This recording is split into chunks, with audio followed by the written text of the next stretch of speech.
Saudaraku, hari ini saya ingin sampaikan satu pesan firman Tuhan kepada saudara. Kita akan memulai satu seri khotbah baru yang spesial. Judulnya adalah Reclaim Your Family. Rebut kembali keluarga Anda. Oke, itu judul khotbah kita selama bulan ini. Kita akan belajar tentang family, tentang keluarga, tentang pernikahan juga. Kita baca dulu janji Tuhan. Yesaya 60 ayat 1 sampai 5. Bukankah ini ayat rema untuk tahun ini? Dan benar-benar Tuhan genapkan di tengah-tengah kita. Saya bacakan. Bangkitlah, menjadi teranglah. Sebab terangmu datang dan kemuliaan Tuhan terbit atasmu. Yang percaya katakan amin dong. Haleluya. Oke, sebab sesungguhnya kegelapan menutupi bumi, kekelaman menutupi bangsa-bangsa, tetapi terang Tuhan terbit atasmu. Oke, dan kemuliaannya menjadi nyata atasmu. Bangsa-bangsa berduyun-duyun datang kepada terangmu, dan raja-raja kepada cahaya yang terbit bagimu. Angkatlah mukamu dan lihatlah ke sekeliling, mereka semua datang berhimpun kepadamu. Nah, perhatikan ini, ada satu penggal kalimat di Yesaya 60 ini yang akan menjadi sorotan kita pada saat ini. Ya, anak-anakmu laki-laki datang dari jauh. Anda pegang itu. Dan anak-anakmu perempuan digendong. Oke, nanti kita kembali ke sana. Saya bacakan dulu ayat yang kelima. Pada waktu itu engkau akan heran melihat dan berseri-seri. Engkau akan tercengang dan akan berbesar hati sebab kelimpahan dari seberang laut akan beralih kepadamu. Dan kekayaan bangsa-bangsa akan datang kepadamu. Katakan amin, amin. Haleluya, ini janji Tuhan buat kita di tahun 2020 ini. Ini tahun kemuliaan Tuhan dan doa saya, Yesaya 60 tergenapi dalam hidup saudara. Saya sungguh-sungguh melihat bagaimana firman Tuhan itu ya dan amin. Dalam situasi apapun janji Tuhan selalu digenapi. Di tengah bangsa-bangsa dalam kegelapan, dunia dalam kekelaman ini, ya, tapi kita justru melihat sekarang ini pertobatan besar terjadi. Ini digenapi Yesaya 60.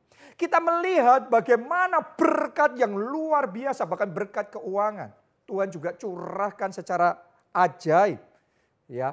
Tetapi saudaraku, hari ini saya ingin membagikan kepada Anda satu janji firman Tuhan yang terselip di sana, yang tadi kita baca, yang spesial kaitannya tentang keluarga kita masing-masing. Jadi Yesaya 60 ini juga bicara tentang janji Tuhan bagi keluarga kita. Saya doa Anda bisa tangkap janji Tuhan ini dan Anda mengalami kuasa Tuhan, terang kemuliaan Tuhan, dan sungguh-sungguh pemulihan keluarga terjadi. Oke, ya, dituliskan di ayat yang kita baca tadi, anak-anakmu laki-laki datang dari jauh. Coba saudara pikirkan, kalau anak-anakmu laki-laki datang dari jauh, artinya dia sempat pergi jauh. Benar apa tidak? Dia sudah pergi jauh. Waktu saya renungkan tentang hal ini, saya teringat dengan kisah yang diceritakan oleh Tuhan Yesus tentang anak bungsu yang terhilang.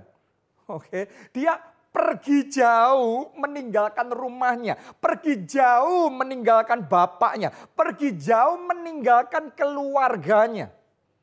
Tetapi ketika hari perkenanan itu tiba, Allah bekerja, Allah melawat, maka anak bungsu yang terhilang datang kembali, datang dari jauh. Saya mau katakan sama saudara, ini yang Tuhan akan kerjakan. Anda tangkap janji Tuhan ini, yaitu keluarga saudara yang sudah terpisah jauh. Oke, mungkin ada yang pasangannya, hubungannya sama pasangannya sudah terpisah jauh. Hubungannya sama orang tua, sama anak-anak sudah rusak, sudah hancur berantakan, gak ada komunikasi sama sekali, semuanya jalan sendiri-sendiri, seolah-olah sudah terpisah, sudah hancur, sudah hopeless, gak ada harapan. Tapi saya mau katakan sama saudara, terima janji Tuhan buat keluarga. Di tahun 2020 ini, terang Tuhan datang atasmu. Kemuliaan Tuhan terbit bagi keluargamu. Dan tahun ini tahun pemulihan. Yang tadinya sudah terpisah, sudah hancur, sudah jauh. Tapi Tuhan bawa pemulihan. Yang tadinya jauh akan dibawa dekat kembali. Yang tadinya sudah terpisah, sudah hopeless, sekarang akan dipersatukan kembali. Doa saya, mujizat pemulihan keluarga jadi dan dimulai di dalam pernikahan, di dalam keluarga saudara. Oke, kadang-kadang dalam keluarga itu ada banyak hal yang terjadi. Ya, kadang-kadang sebagian keluarga mungkin nggak terpisah secara fisik, nggak terpisah jauh secara jarak, tetap tinggal di rumah yang sama. Tapi berapa banyak, kalau kita mau jujur ya, berapa banyak suami istri masih tinggal satu rumah. Tapi seolah-olah hatinya sudah yang satu timur, yang satu barat. Gak pernah ketemu, ngomongan gak pernah ketemu. Berapa banyak orang tua yang masih tinggal serumah sama anak-anaknya tapi sudah gak bicara. Oke, masih tinggal secara fisik dekat, secara jasmani dekat, tapi jarak emosionalnya, jarak hatinya jauh sekali. Tapi hari ini Anda terima janji Tuhan ini. Yesaya 60 Tuhan akan genapkan dalam keluarga saudara di tahun 2020 ini. Tahun kemuliaan Tuhan. Terjadi mujizat pemulihan keluarga bagi keluarga saudara. Amin.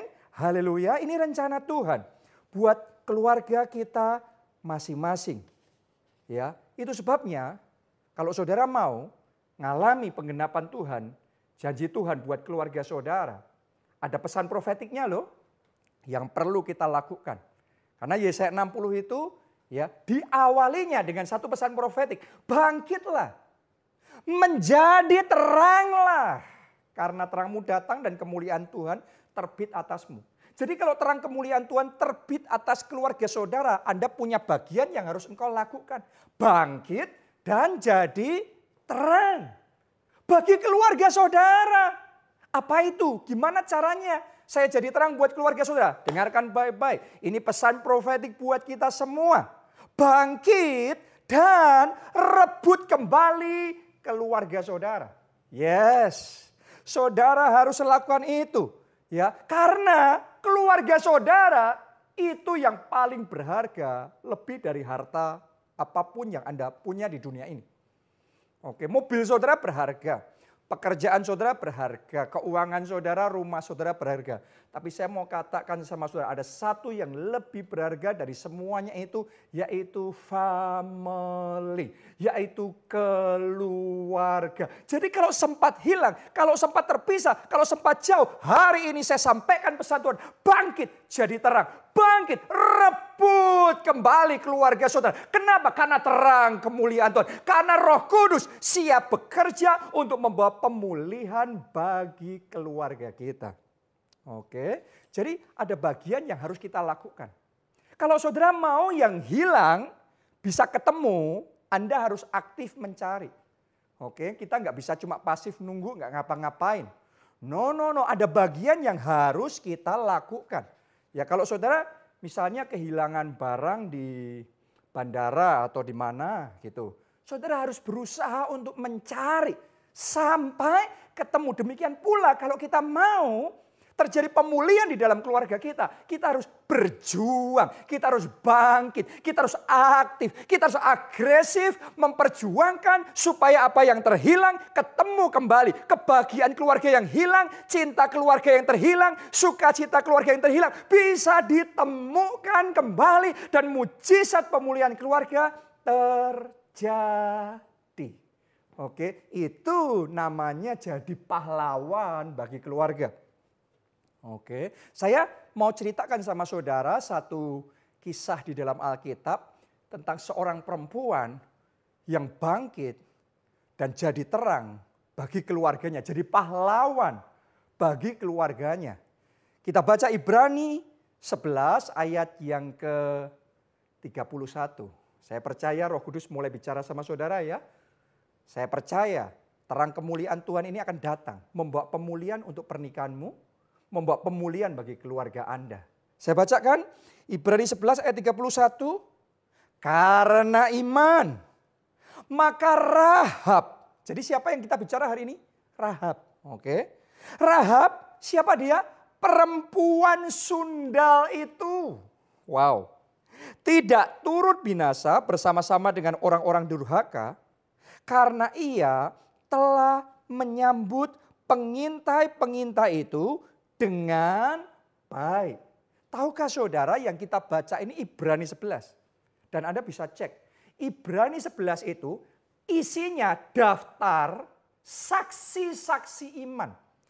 Daftar pahlawan-pahlawan iman. Dan yang dicatat di sana itu nama-nama besar. Yang tercatat di sana nama-nama seperti kayak Abraham, Isa, Yakub, Musa, Daud. Wow, ini orang-orang hebat. Ya, yang dengan iman kayak Daniel yang mengatupkan mulut singa. Dengan iman Daud menaklukkan kerajaan-kerajaan. Dengan iman Elia menurunkan api dari langit. Jadi ini pahlawan-pahlawan iman yang namanya beken-beken hebat-hebat tercatat di Ibrani 11.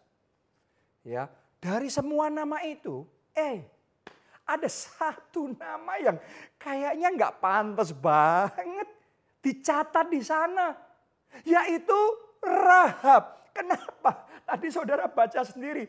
Perempuan sundal. Wow, gimana perempuan sundal dicatat termasuk di dalam saksi iman. Jadi pahlawan iman. Gimana masuk akal? Ternyata saudaraku, ya memang benar. Rahab itu tidak menurunkan api dari langit, melakukan mujizat yang spektakuler seperti yang lainnya. Tapi ada satu hal yang dilakukan oleh Rahab yang sangat spesial di mata Tuhan. Sampai-sampai namanya tercantum di sana. Apa itu? Yaitu Rahab menyelamatkan keluarganya. Jadi keluarga itu di mata Tuhan berharga.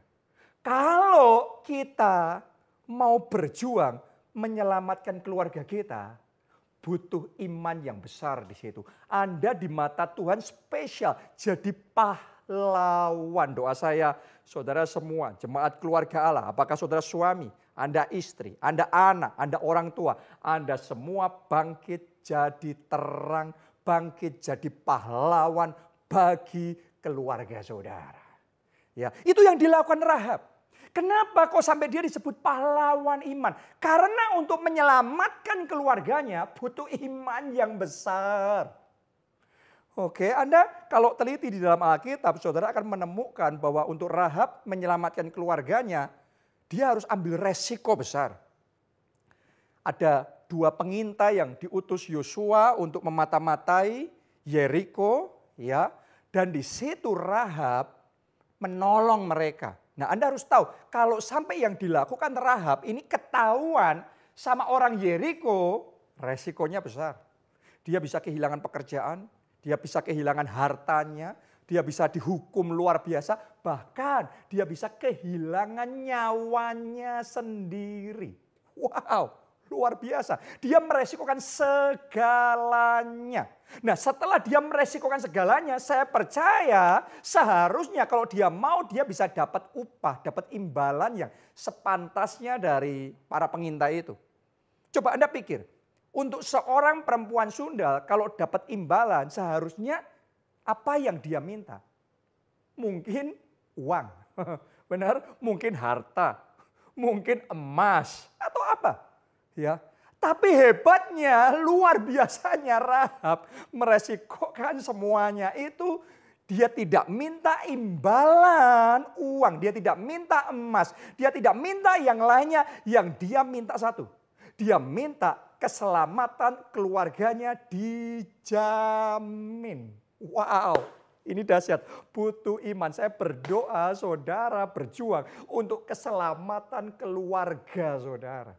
Kita baca ya apa yang dilakukan oleh Rahab ini. Yosua 2 ayat 12 sampai 13. Maka sekarang bersumpahlah kiranya demi Tuhan bahwa karena aku telah berlaku ramah terhadapmu. Ini Rahab sedang ngomong sama dua pengintai tadi. Ya. Kamu juga akan berlaku ramah terhadap kaum keluargaku. Oke, sekali lagi dia ngomongnya selalu keluarga. Dan berikanlah kepadaku suatu tanda yang dapat dipercaya. Ayat 13. Bahwa kamu akan membiarkan hidup ayah dan ibuku, saudara-saudaraku yang laki-laki dan perempuan dan semua orang-orang mereka. Dan bahwa kamu akan menyelamatkan nyawa kami dari maut. Jadi ternyata bagi Rahab keselamatan keluarganya adalah prioritas.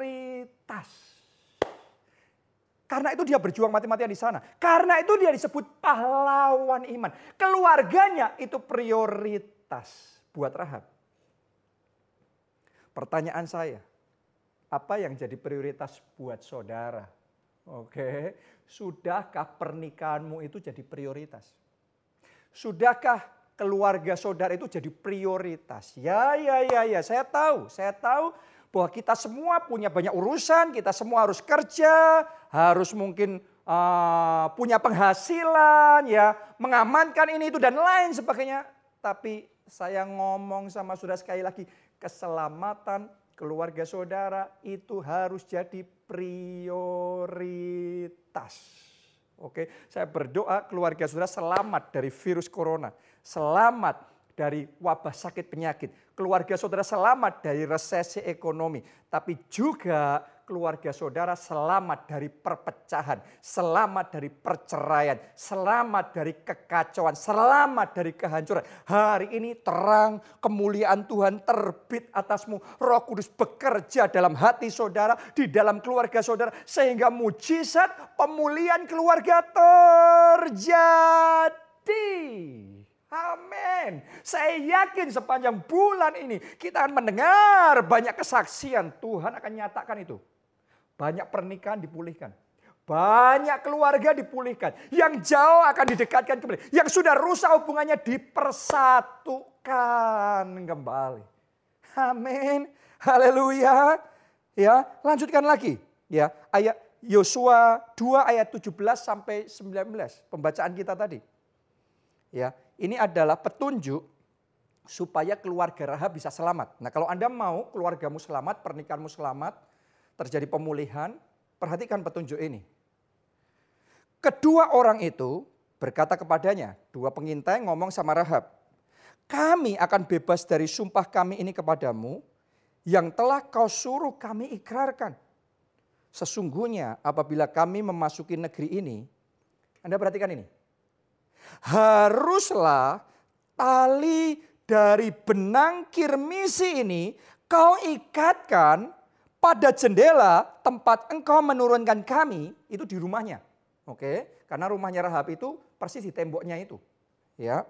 Dan ayahmu serta ibumu dan saudara-saudaramu serta seluruh kaum keluargamu kau kumpulkan di rumahmu. Harus ada di rumahnya. Setiap orang yang keluar nanti dari pintu rumahmu harus sendiri menanggung akibatnya. Kalau darahnya tertumpah dan kami tidak bersalah, tetapi siapapun juga yang ada di dalam rumahmu, jika ada orang yang menciderainya, kamilah yang menanggung akibat pertumpahan darahnya. Jadi perhatikan baik-baik.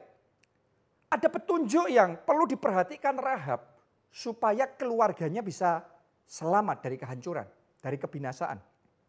Petunjuknya adalah semua keluarganya harus ada di rumahnya Rahab. Oke, harus masuk di rumah. Karena kalau di luar rumah, dua pengintai itu ngomong kami nggak tanggung jawab.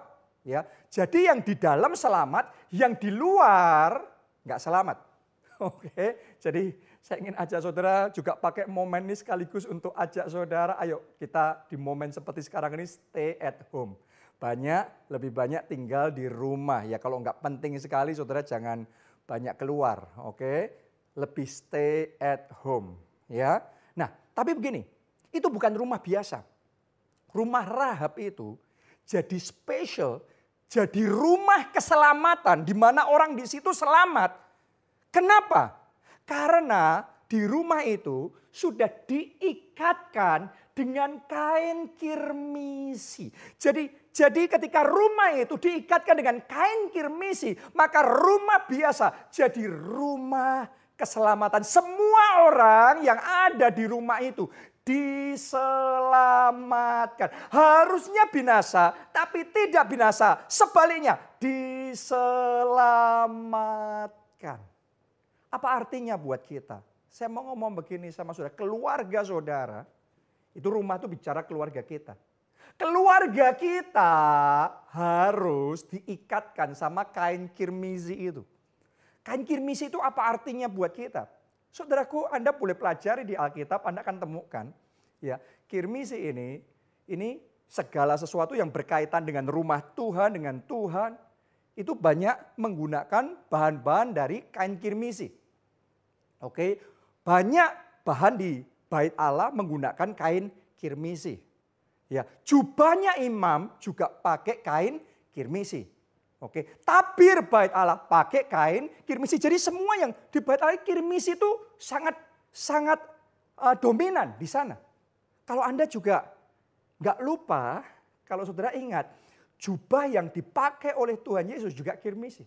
Warna darah yang diteteskan oleh Tuhan Yesus di kayu salib itu sama seperti warna kain kirmisi. Jadi kain kirmisi ini bicara tentang Tuhan, bicara tentang pribadi Tuhan, bicara tentang darah Kristus, bicara tentang rumah Tuhan. Hari ini pesan buat saudara dan saya yang mau keluarga kita diselamatkan, yang mau pernikahan kita diselamatkan, yang mau pasangan kita, anak-anak, orang tua kita diselamatkan. Ini pesannya, ikatkan rumahmu dengan kain kirmizi itu. Artinya gini, ikatkan keluarga saudara sama Tuhan. Kenapa? Karena ada Tuhan dan tidak ada Tuhan pasti berbeda. Kalau Tuhan turut campur di dalam pernikahan saudara, Tuhan turut campur dalam hubunganmu dengan pasanganmu, dalam hubungan saudara dengan anak-anak, dengan orang tua saudara, saya mau katakan pasti ada perbedaan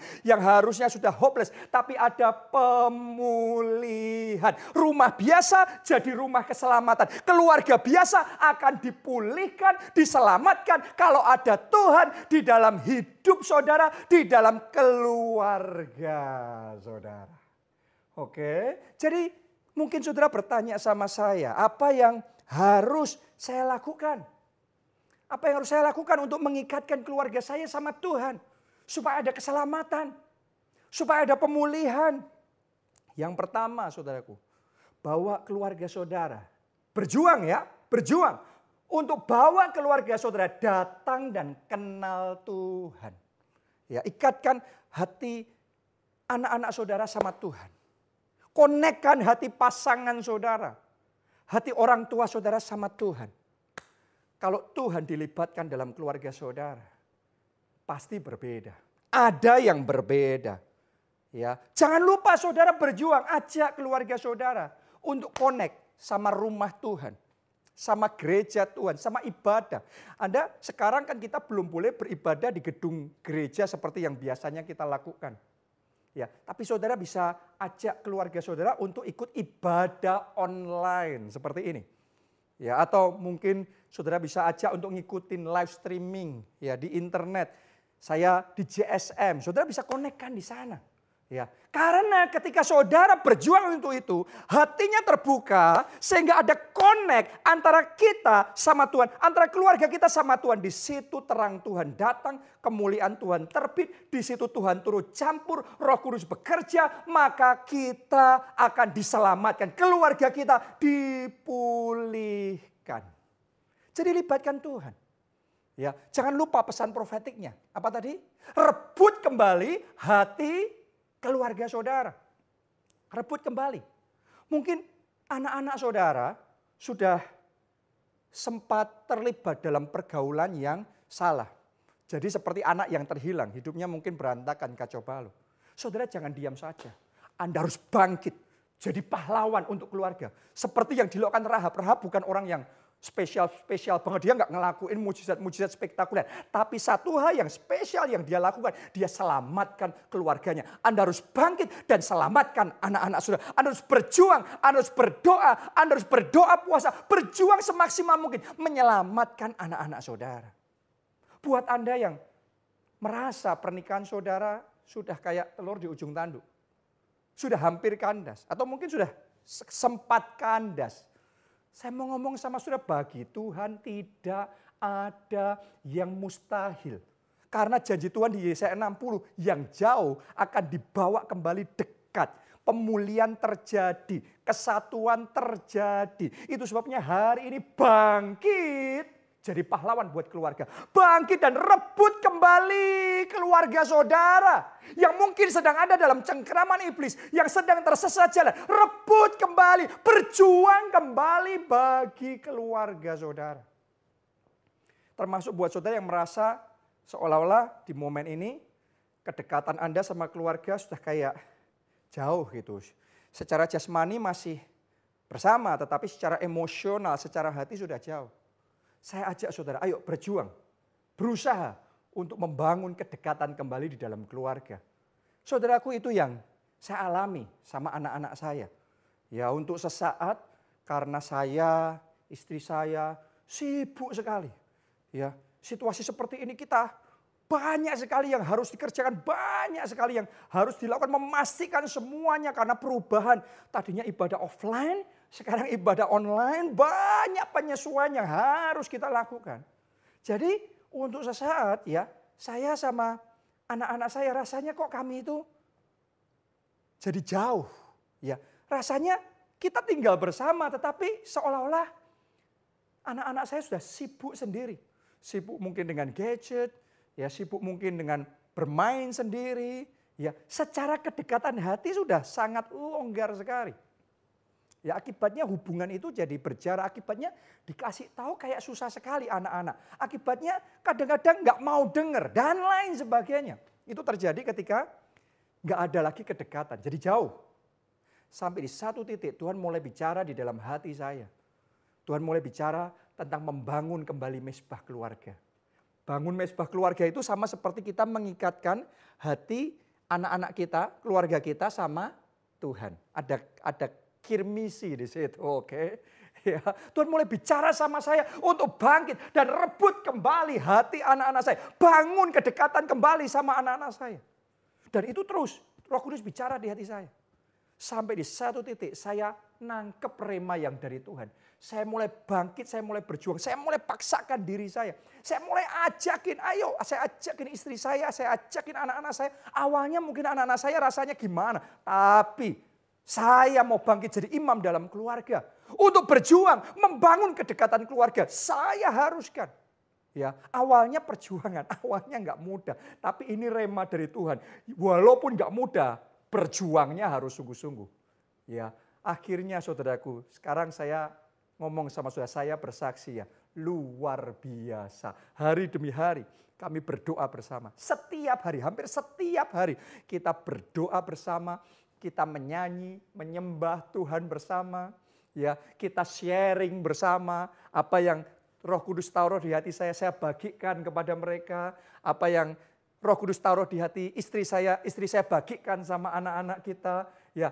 Terus kemudian kita juga minta anak-anak kita sharing firman Tuhan yang mereka dapatkan sama kita. Wah, itu jadi momen yang indah. Anak-anak diisi dengan firman Tuhan, diajari. Dan ada kedekatan, ada tanya jawab. Mereka mulai tanya ini, tanya itu. Dan kita mulai bisa mengarahkan. Dan kita merasakan hadirat Tuhan semakin nyata. Kita merasakan anak-anak semakin terbuka hatinya. Semakin mereka ngikuti jalan Tuhan. Semakin mudah untuk diarahkan. Dan kita bisa merasakan kedekatan itu dipulihkan. Pemulihan keluarga terjadi. Dan sungguh-sungguh sukacita keluarga kembali kami rasakan di dalam keluarga kita. Jadi saya ajak saudara, ayo berjuang. Berjuang. Bangkit dan rebut kembali kebahagiaan keluargamu. Sukacita di dalam pernikahan saudara. Itu perlu berjuang. Ya, untuk berjuang seperti itu butuh yang namanya berkorban. Khususnya saudara kalau sama pasangan saudara sudah sempat banyak luka di hati, banyak kecewa, banyak sakit hati karena gesekan, karena ya beda paham dan lain sebagainya. Ya, saya mau ngomong begini, untuk pemulihan itu terjadi butuh korban. Ya, butuh korban perasaan, butuh korban gengsi, kadang butuh korban harta. Korban, tapi ketika saudara berkorban, Anda berjuang kayak Rahab. Rahab untuk menyelamatkan keluarganya butuh berjuang. Saudara kalau mau menyelamatkan pernikahanmu, engkau harus berjuang. Kalau saudara mau melihat pemulihan terjadi di dalam pernikahan saudara, ada sukacita yang baru dalam pernikahan saudara, butuh berjuang. Ya, saya sama istri saya sempat, kami juga ngalami rasanya hati itu jauh. Ya, karena kadang-kadang terjadi gesekan, terjadi benturan, ya. Ada pikiran-pikiran yang berbeda satu dengan yang lain. Ya, saudara jangan berpikir hanya karena kita sama-sama pendeta maka nggak ada perbedaan pikiran. Ya, justru karena sama-sama leader, sama-sama pemimpin, saudaraku, sama-sama kemauannya kuat. Ya, kadang-kadang benturannya bisa lebih keras. Ya, dan kalau sudah kayak gitu, kadang-kadang ya ada kekecewaan. Ada luka di dalam hati. Terus kemudian mulai ada tembok dalam hubungan. Mulai jauh satu dengan yang lain. Masih tinggal bersama. Kita komitmen sungguh-sungguh. Ya, tapi hubungan dan kedekatan dan hati itu jadi jauh. Sampai di satu titik Roh Kudus mulai bicara di dalam hati saya. Rebut kembali hati keluarga. Rebut kembali hati pasanganmu. Roh Kudus mulai menyadarkan saya. Dan Roh Kudus mulai bicara, memberikan rema kuat sekali di dalam hati saya. Ya, di situ saya tangkap pesan dari Tuhan. Di situ saya ngerti yang Tuhan mau. Dan di situ saya ambil keputusan. Ya, walaupun mungkin kalau apa itu namanya, kita menginginkan pemulihan keluarga, butuh dari pihak kita korban. Ya, korban itu mengalah untuk menang. Ya, saudara kadang-kadang ya sudah harus menerima apa adanya. Harus bisa ngerti, harus bisa ya sudah oke. Ya. Ketika saudara mau korban, saya mau ngomong begini, pengorbanan saudara tidak akan sia-sia. Ya, kalau kita nggak mau korban, kita pada pendirian kita masing-masing, gengsinya kita sendiri-sendiri, pikiran kita sendiri-sendiri, nggak bisa. Nggak ada pemulihan. Hari ini saya mau katakan sama saudara, berani korban, berani jadi pahlawan bagi keluarga. Walaupun nggak enak, walaupun kita ngerasanya gimana. Tapi kalau Anda berani korban buat pasangan, buat pernikahan saudara. Di situ terang Tuhan akan datang, kemuliaan Tuhan terbit. Di situ pemulihan akan terjadi. Anda akan menemukan kembali sukacita yang baru di dalam pernikahan saudara. Ya, sekarang ini kalau saya boleh saksi sama Anda. Ketika pemulihan Tuhan kerjakan, ya saya sama istri saya, kita ngalami sukacita yang baru di dalam pernikahan kita. Kita ngalami yang namanya indahnya, yang namanya luar biasanya, sukacitanya. Kita hidup bersama sebagai suami, sebagai istri, bersama dengan anak-anak, satu keluarga, cinta Tuhan bersama-sama, saling mencintai, saling mengasihi. Dan kita sungguh-sungguh ngalamin pemulihan keluarga. Jadi di bagian akhir dari firman Tuhan ini, saya mau ajak saudara, saya mau tantang saudara. Mari kita buka hati kita. Mari kita undang Tuhan di dalam kehidupan kita. Saya mau tanya sama saudara, apakah saudara mau mengalami pemulihan keluarga itu? Apakah saudara mau Yesaya 60 tergenapi di dalam keluarga saudara? Apakah saudara mau untuk mendengarkan pesan profetik dari Tuhan? Pesan profetiknya apa tadi? Rebut kembali keluarga Anda. Apa saudara mau jadi pahlawan yang berjuang untuk merebut hati keluarga? Apakah saudara mau korban buat keluarga saudara? Anda yang mau, mari angkat dua tangan saudara. Masing-masing di hadapan Tuhan. Saudara ikuti kata-kata saya ini. Ya Tuhan Yesus. Ya Tuhan Yesus. Jamah hatiku. Jamah hatiku. Aku mau. Aku mau. Bangkit jadi terang. Bangkit bagi jadi keluarga. terang bagi keluarga. Jadi pahlawan. Jadi pahlawan bagi keluarga. Bagi keluarga. Aku komit. Aku komit Merebut keluargaku kembali Keluargaku sampai diselamatkan. Sampai Mari semuanya berdoa. Saya ajak semuanya berdoa. Semua berdoa. Oh rala pasyara, rala pasyara, rala. Saya ajak saudara semuanya sampaikan komitmenmu sama Tuhan. Aku mau Tuhan kembali berjuang. Berjuang. Bahkan berkorban bagi pemulihan keluarga. Bagi pemulihan pernikahan. Seperti yang dilakukan Rahab. Yaitu menyelamatkan keluarga. Memprioritaskan keluarga. Oh ralawasya. Doa saudara, doa. Doa Tuhan beri kekuatan. Supaya aku tidak tawar hati. Supaya aku tidak putus asa. Supaya aku tidak lemah hati. Beri kekuatan untuk berjuang bagi pemulihan keluarga. Pulihkan Tuhan pernikahan kami. Pulihkan ya Tuhan. Jamah hati anak-anakku. Bawa kembali. Datang kepada Tuhan. Jamah hati orang tuaku. Jamah Tuhan. Hubungan yang sudah rusak. Dipulihkan kembali. In the name of Jesus. Kami mau berjuang. Aku mau berjuang. Untuk keluarga. Untuk pernikahan. Doa saudara, doa, doa. Jamah Tuhan, jamah hatiku. Jamah ya Tuhan, jamah. Jamah, sadarkan. Aku mau rebut kembali keluargaku. Sehingga keluargaku diselamatkan. Saudaraku, apapun keadaan keluarga saudara. Saya mau ngomong begini. Secara manusia bisa jadi tidak ada harapan. Tetapi di dalam Tuhan selalu ada harapan. Oke, mungkin secara manusia pernikahan saudara sudah terlalu rumit, terlalu banyak luka dan kecewanya. Tapi saya mau katakan, kalau ada kirmizi, kalau ada Anda libatkan Tuhan di dalam keluarga, maka pemulihan masih bisa terjadi. Oke, ini janji Tuhan. Yesaya 60, saya tahu di bulan ini akan banyak sekali pernikahan yang dipulihkan. Saya tahu di bulan ini, mulai bulan ini, banyak keluarga mengalami pemulihan. Anak yang terhilang dipulihkan kembali kepada keluarga. Oke, pasangan yang terhilang. Mungkin suamimu sempat terhilang, pergi tinggalkan keluarga. Tapi Tuhan akan lakukan pemulihan. Itu terjadi ketika terang Tuhan datang. Kemuliaan Tuhan terbit. Kuasa Tuhan bekerja. Yang mau angkat dua tangan. Ikuti doa saya. Katakan di dalam nama Yesus. Mujizat pemulihan keluarga. Terjadi.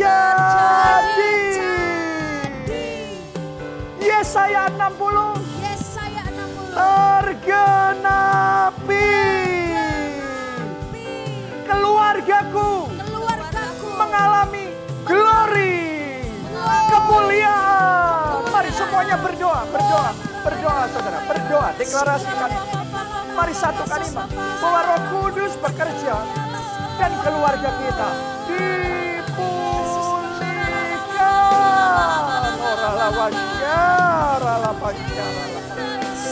Oh, keluarga kita dipulihkan. Pernikahan kita dipulihkan.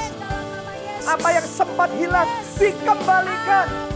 Kebahagiaan yang sempat hilang dikembalikan. Sukacita pernikahan yang sempat hilang dipulihkan. Oh, anak-anak yang sempat terhilang dipulihkan, diselamatkan. Kami percaya keluarga kami dipersatukan. Bekerjalah ya Roh Kudus. Bekerjalah ya Roh Kudus. Nyatakan kuasa-Mu. Kami mau bangkit menjadi terang. Karena terang-Mu datang. Kemuliaan Tuhan terbit atas kami. Thank you Jesus. Terima kasih. Terima kasih Tuhan. Janji-Mu sempurna. Kami tahu sesuatu yang indah sudah dimulai. Dalam nama Tuhan Yesus kami berdoa. Semuanya kita katakan Amin. Amin.